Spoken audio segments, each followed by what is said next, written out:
આપણે જો કે શહેરની અંદર જિલ્લા કક્ષાએ જે વહીવટી કામ કરનાર જે છે એ કલેક્ટર હોય છે, તો એ જ રીતે મામલતદારનું પણ આવું જ મહત્વનું સ્થાન છે.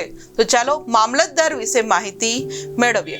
વિદ્યાર્થી મિત્રો, મામલતદાર છે એ તાલુકા કક્ષાના વહીવટી અધિકારી છે.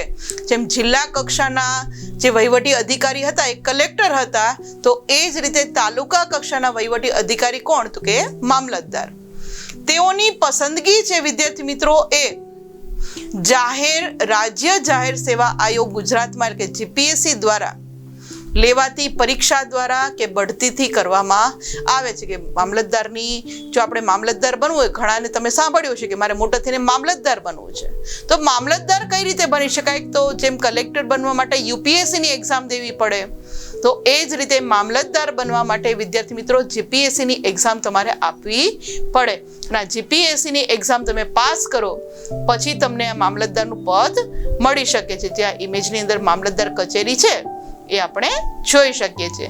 વિદ્યાર્થી મિત્રો, મામલતદાર છે એ સરેરાશ 50 કે તેથી વધુ ગામોના સમૂહના બનેલા તાલુકાના મહેસૂલી વડા હોય છે. એટલે વિચાર કરો વિદ્યાર્થી મિત્રો, 50 ગામનો સમૂહ ભેગો થાય ને એવા ગામ 50 ગામનો વહીવટ છે એ આ મામલતદારના હસ્તક હોય છે. એટલે કેટલું મહત્વની કામગીરી એમની પણ જોવા મળે છે. આ ઉપરાંત તાલુકા ન્યાયાધીશ તરીકે કાયદો અને વ્યવસ્થાની સ્થિતિ માટે કલેક્ટરને સીધી રીતે જવાબદાર છે કે પોતાના તાલુકાની અંદર જે પણ કાયદો છે, વ્યવસ્થા જાળવવા માટે તાલુકા ન્યાયાધીશ તરીકેની કામગીરી છે એક જિલ્લાની અંદર રહેલા કલેક્ટરના અંડરમાં એને મામલતદારને કામગીરી કરવાની હોય છે. કે જ્યાં ઇમેજની અંદર જે આપણે મામલતદાર સાહેબ છે એ જોઈ શકીએ છીએ.